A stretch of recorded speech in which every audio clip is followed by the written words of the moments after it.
Ndugu mtazamaji wa Jida Media, je, umewahi kusikia kauli kama wanaume weusi ndo wanaume wa kweli, au wanaume weupe ni laini kama wanawake? Leo hatucheki. Leo tunazungumza ukweli mchungu. Kwa nini baadhi ya wanawake hubagua wanaume kwa rangi? Kwa nini mwanaume mweupe hudhihakiwa na kupunguzwa thamani yake au wanaume? Na je, madhara yake ni yapi kwa jamii nzima? Karibu kwenye mjadala wa wazi, wa kielimu na wa ukweli. Kabla ya kuendelea, nikukumbushe tu, kabla hujasubscribe, fanya hivyo. Subscribe, bonyeza alama ya kikengele, kisha like na uachie comment hapo juu ya mada za kielimu unazozipata na mijadala ya wazi kupitia Jida Media. Tuanze moja kwa moja. Kwanza kabisa tuseme sababu za wanawake kubagua rangi za wanaume. Hizo sababu zao ni zipi? Sababu kubwa ni mtazamo wa kijamii ulioathiriwa kwa miaka mingi. Jamii imejenga picha kuwa mwanaume mweusi ni mwenye nguvu, jasiri na mkakamavu, wakati mwanaume mweupe huonekana mpole, mtulivu na mwenye hisia. Tatizo ni kwamba upole umechukuliwa kama udhaifu na ukakamavu kama nguvu za kiume, wakati si kweli, dada zangu.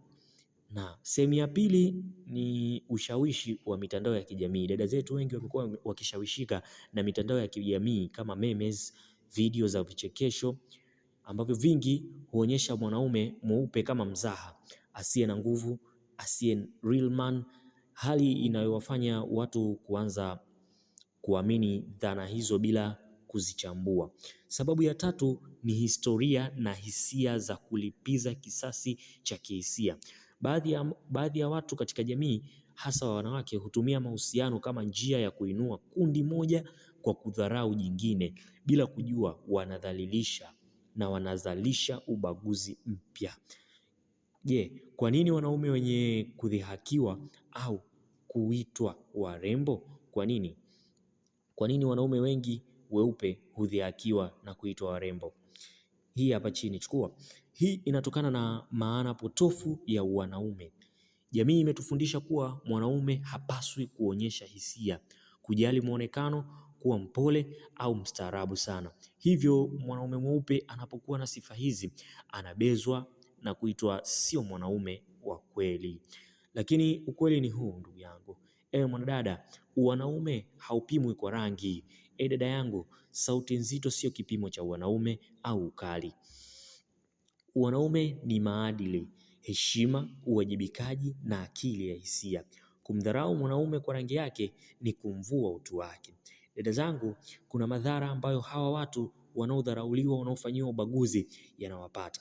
Athari ya kwanza kabisa ni msongo wa mawazo na kushuka kwa kujiamini.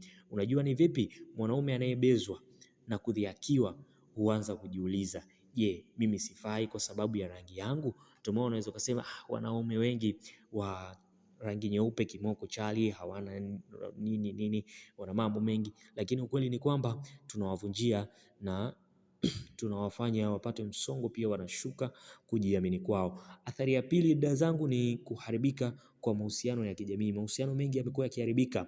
Ubaguzi huu hujenga chuki, huongeza mgawanyiko na kuwa na nafasi ya mahusiano yenye afya. Mahusiano yanakosa afya kabisa. Athari ya tatu ni kuendelea mzunguko.